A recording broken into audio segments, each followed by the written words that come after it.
मित्रों, जीवन में सबसे बड़ी समझ क्या है, जिसको जान के आप आसानी से अपने घर में बैठ के आप जहाँ हो जैसे हो उसी में आप ध्यान को प्राप्त कर सकें, ज्ञान को प्राप्त कर सकें, उसके बारे में बात करेंगे।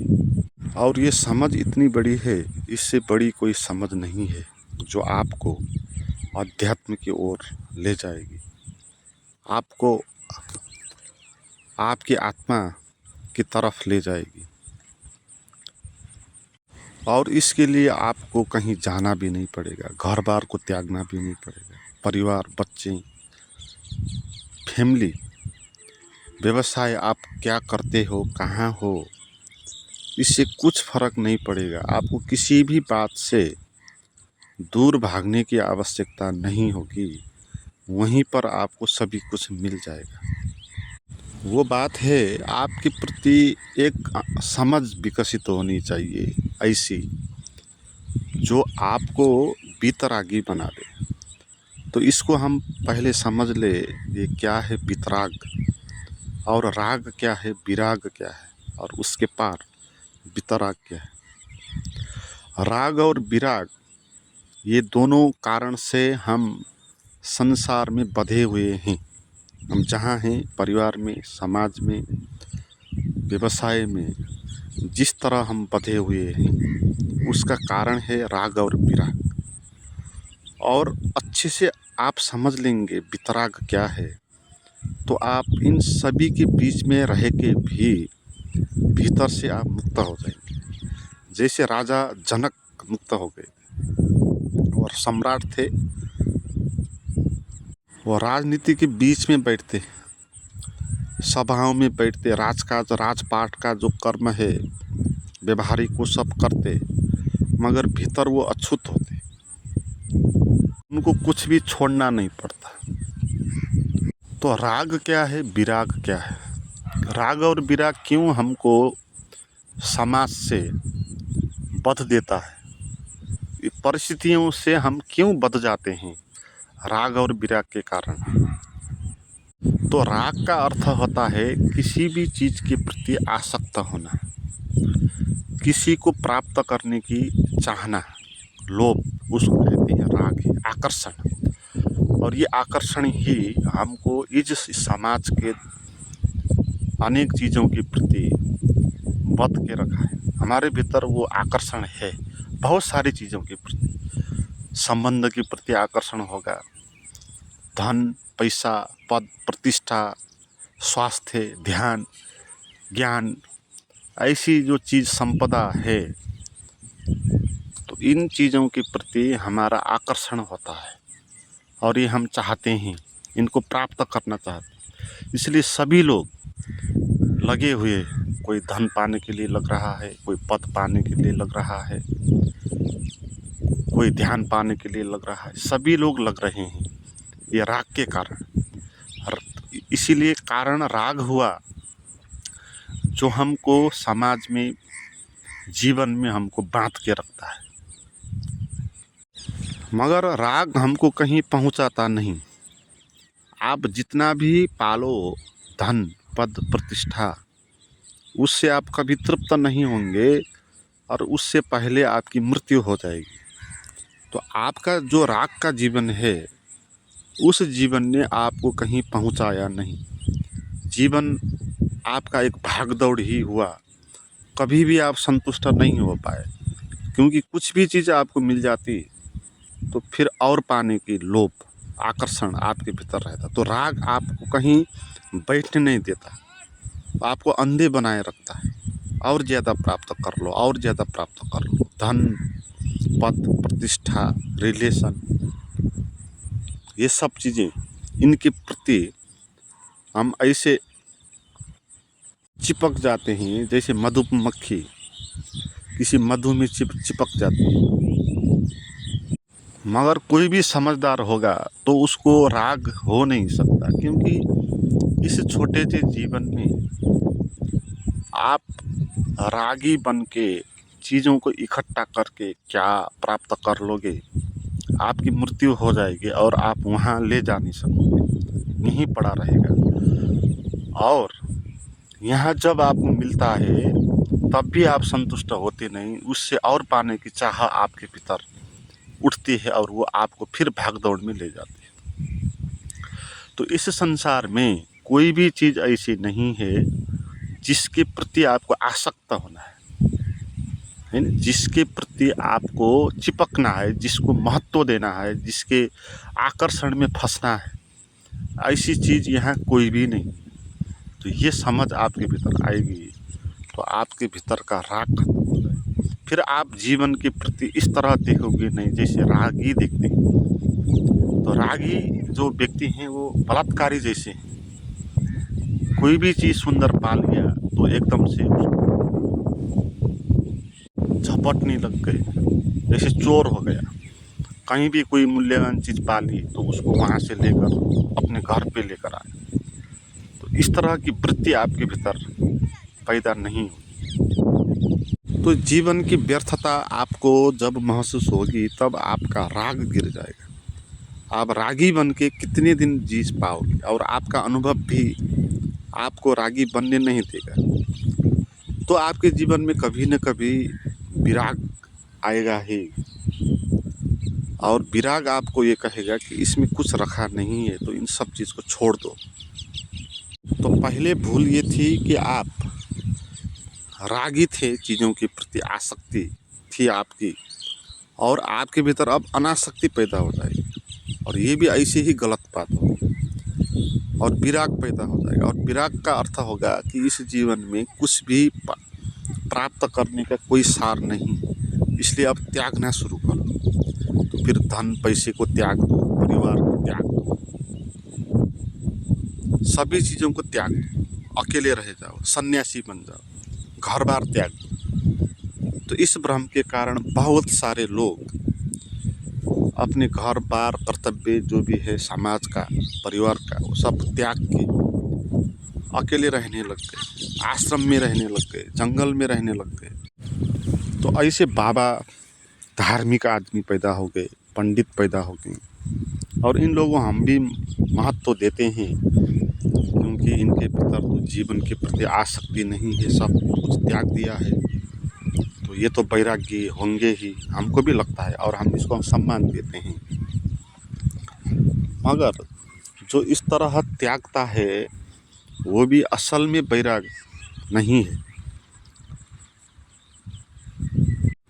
क्योंकि त्याग में भी इसी बात को मानना होता है जैसे कि वो चीज़ आपकी है।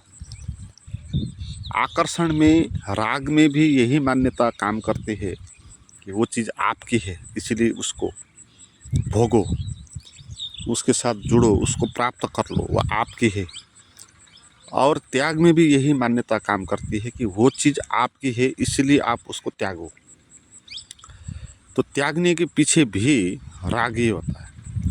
तो त्यागने की जो दृष्टि है उसमें ये बात आती है कि आप इसको त्यागो क्योंकि ये आपका है। अगर आपका कुछ होगा ही नहीं तो आप त्यागेंगे क्यों? अगर संसार झूठ है तो आप उससे भागेंगे क्यों? जैसे बहुत सारे लोग कहते हैं कि संसार झूठ है, ब्रह्म सत्यम जगत मिथ्या, तो इसलिए संसार को त्यागो। अनूठी बात है, संसार झूठ है तो झूठ को क्यों त्यागेंगे? और अगर आप झूठ को भी त्यागेंगे फिर झूठ झूठ नहीं रहा, वो सच हो गया। तो ऐसे बाबा जो घर बार त्याग के आश्रम में बैठ गए हैं, परिवार को त्याग दिया है, बच्चों को त्याग दिया है, श्रीमती को त्याग दिया है, तो वो असल में उन्होंने त्यागा हुआ नहीं है। वो जो जंगल में बैठते हैं वहाँ भी अपनी पत्नी की ही याद आती है, वहाँ भी अपने बच्चे की ही याद आता है, समाज का ही याद आता है। समाज में जो लोग जी रहे हैं उनको ईर्ष्या लगता है समाज के लोगों से, उनको लगता है कि ये लोग ज़्यादा मज़े में हैं शायद। तो वो बाहर से त्यागने से त्यागना नहीं होता, वो तो डर से भगे हुए हैं, वहाँ से भगौड़ा है। डर हुआ कि घर पे परिवार में बच्चों के साथ रह के मैं कैसे जी पाऊँगा, तो मैं अच्छे से यहाँ जी नहीं पाऊँगा, तो इस डर से वो भागे हुए हैं। वो विराग है नहीं वहाँ कोई, और वो भी एक राग ही है। आप संसार को त्याग के धर्म को पाना चाहते हो, तो धर्म को पाने के लिए जो चाह है वो भी राग ही है। ध्यान को पाने की जो चाह है वो भी राग ही है। तो आप राग से बाहर नहीं आए। ऐसे जो आदमी हैं गृह त्याग करने वाले सन्यासी लोग जो हैं, वो भी असल में त्यागी नहीं है, वो भी भोगी ही है। वो और बड़ा भोगना चाहते हैं। आप छोटा मोटा संसार को भोगना चाहते हो अपने परिवार के साथ रह के, और वो बड़ा भोगना चाहते हैं, परमात्मा को भोगना चाहते हैं, इसलिए उन्होंने वो त्याग दिया। तो जो करोड़ रुपया पाने के लिए लाख रुपये को त्यागता है, क्या आप उसको त्यागी कह सकते हैं? वो तो और भी बड़ा भोगी हो गए। तो जिसको हम इस तरह कहते हैं ये त्यागी हैं, सन्यासी हैं, ये और भी बड़े भोगी रागी हैं। असल में बात यह है कि यहाँ हमारा कुछ है ही नहीं, इसीलिए हम न त्याग सकते हैं न भोग सकते हैं। तो ये जो समझ होगी आपकी, यही असल समझ होगी, यही असल ज्ञान होगा। अगर कोई चीज़ आपकी हो तो आप उसको भोग भी सकते हैं, उसको त्याग भी सकते हैं। आपके पास पैसे हैं तो आप उसको भोग भी सकते हैं, त्याग भी सकते हैं। आप उसको किसी को दान भी कर सकते हैं और उससे कुछ खरीद के मज़ा भी ले सकते हैं, मगर उसके लिए पैसा आपका होना चाहिए। मगर आपके पैसे है ही नहीं तो आप उसको त्यागेंगे भी कैसे और भोगेंगे भी कैसे? तो हमारा जो जीवन है ऐसे ही है, ये हमारा नहीं है। ये कहो तो ये परमात्मा का है, या कहो प्रकृति का है, जीवन का है। और आपके परिवार में जितने भी लोग हैं वो कोई भी आपका नहीं है, सब जीवन के हैं, सबका अपना अपना जीवन है। तो ये समझ है, ये सही समझ है। आप जिसको अपनी पत्नी या पति कहते हैं, बेटा बेटी कहते हैं, ये आपके अपने नहीं है, ये परमात्मा का है और आप भी परमात्मा के। तो मेरा के भाव जो होगा आपका, तो वो विदा होना चाहिए। जब वो विदा हो जाएगा तो फिर आप उस संसार को आप त्यागेंगे क्यों? वो आपका है ही नहीं, तो त्यागने का कोई प्रयोजन ही नहीं हुआ और भोगने का भी प्रयोजन नहीं हुआ। तो ये समझ आपको, आप जहाँ हो वहीं आपको खुश कर देगी। आप जितने भी कठिन परिस्थितियों के बीच में भी क्यों ना हो, संसार के जितने जंजाल में भी आप क्यों ना हो, आपको ये समझ मुक्त कर देगी जीवन से। और ये वास्तविक समझ है, ऐसा ही है। और ये कोई मान्यता नहीं, और आपको कोई मोटिवेशन देने की बात भी नहीं कि आप इस तरह समझ लो। ये सच है, ये सच है कि जीवन हमारा अपना नहीं होता, मैं भी मेरा नहीं होता और दूसरे कैसे मेरे हो सकते। मेरा शरीर भी मेरा नहीं है, शरीर है प्रकृति का, मन है समाज का, और आत्मा है अनंत सर्वव्यापक, और इसमें मैं कहीं हूँ ही नहीं। जब मैं हूँ ही नहीं तो फिर मेरा भी कोई भी नहीं। जब मेरा भी कोई नहीं तो फिर मैं पकड़ूं किसको और छोड़ूं किसको? इसलिए पकड़ने की बात भी भ्रमपूर्ण है और छोड़ने की बात भी भ्रमपूर्ण है। तो आप इस तरह जीने लगेंगे वहाँ एक साक्षी की तरह। इसी को कहते हैं ये वितराग है। और ध्यान करने में भी जब आप इस तरह समझेंगे तो आपको ध्यान लग जाएगा, क्योंकि हम हमारे मन में जो विचार चलते हैं उन विचारों के प्रति भी या रागी होते हैं या विरागी होते हैं। कुछ हमारे मन में विचार चलते हैं तो उन विचारों के प्रति हम एकदम से रागी हो जाते हैं, उनको समर्थन करना चाहते हैं, उससे खुश होते हैं, उसके साथ चिपकना चाहते हैं। ऐसे ही कुछ बुरे विचार आते हैं, जो पीड़ादायी विचार आते हैं, तो उससे हम भागना चाहते हैं, उसको त्याग करना चाहते हैं। तो बाहर हम जो कर रहे होते हैं असल में हम अपने मन में ही कर रहे होते हैं, और संसार और मन दो बात नहीं। हम हमारे मन में जो करते हैं वही संसार में होता है। पहले हम अपने मन में करते हैं, फिर बाहर उसकी अभिव्यक्ति हो जाती है। जैसे पहले हम अपने मन में जो आया हुआ दुश्मन का विचार है उसको वहाँ से निकालने का प्रयास करेंगे, और बाहर कोई दुश्मन दिखाई देगा तो उसके साथ झगड़ा करेंगे और उसके साथ अलग होने का विचार करेंगे।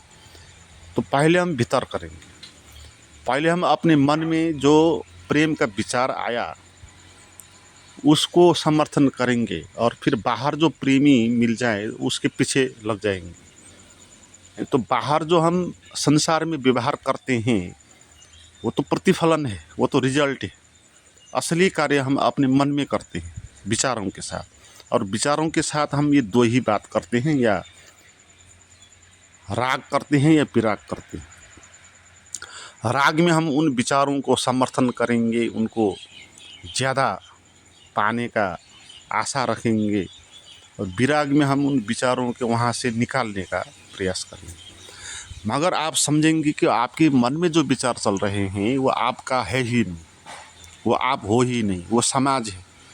और जिस समाज में आप पैदा हुए वहाँ से आपने आपके मन के डिवाइस पे वो इकट्ठा हो गया विचार और वो वहाँ से चल रहा है। तो इस तरह आप जानोगे कि ये विचार जो चल रहे हैं वो आपका नहीं है।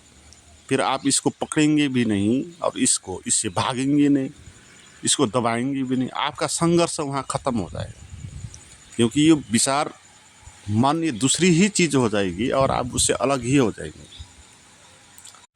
तो फिर मन में उठते पीड़ादायी विचारों के साथ पीड़ित होना, उसको दबाने में लग जाना, ये भी मूर्खता की बात हो जाएगी। क्योंकि ये इस तरह विचारों को क्यों विचार आया कहना भी यही मान्यता होगी कि आप मान रहे हो कि ये आपका विचार है। यही तो है ना, मेरे मन में ऐसा विचार क्यों आया, यही तो प्रश्न है ना। तो इसमें क्या आ गया, मेरे मन में।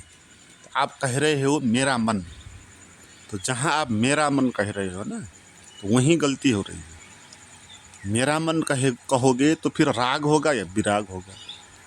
मन को मन कहना है, मेरा और तेरा नहीं कहना।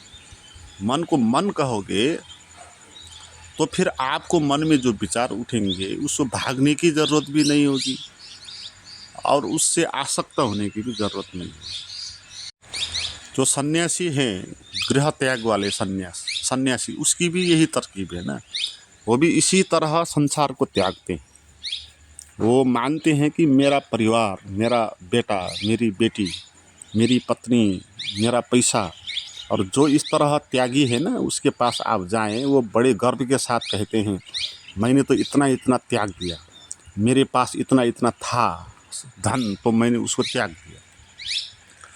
जब कोई इस तरह कहेगा तो इसका साफ अर्थ है कि उसने अभी तक त्यागा नहीं। अभी तक वो मान रहा है कि मैंने इतना पैसा त्यागा, अभी भी वो मान रहा है कि वो पैसा मेरा था। कोई कह रहा है मैंने घर को त्याग दिया, अभी भी मान रहा है कि वो घर मेरा था। तो असली त्याग ही नहीं। तो असली त्याग जो होगा, असली वितराग जो होगा, वो तो आपको कहीं भगाएगा ही नहीं। क्योंकि किस से भागना, जो है ही नहीं उससे भागने का तो अर्थ ही नहीं। तो आपको कहीं जाने की ज़रूरत पड़ेगी नहीं। आपके मन में जैसा विचार चले कोई फ़र्क नहीं पड़ेगा। आपके संसार के आसपास जैसे ही लोग होंगे कोई फ़र्क नहीं पड़ेगा। जैसी भी परिस्थिति आएगी कोई भी फ़र्क नहीं पड़ेगा। आप ना वहाँ रागी बनोगे न विरागी बनोगे। आप जानोगे ये मेरा है ही नहीं। तो इसको पकड़ना भी नहीं, इसको त्यागना भी नहीं, केवल इसको साक्षी भाव से जीना है। आँख है तो दिखाई पड़ जाता है तो देख लेता हूँ, कान है सुनाई पड़ता है तो सुन लेता हूँ, बुद्धि है समझ में आती है तो समझ लेता हूँ। और बाहर कुछ भी होने से आपके भीतर कुछ भी नहीं हो सकता।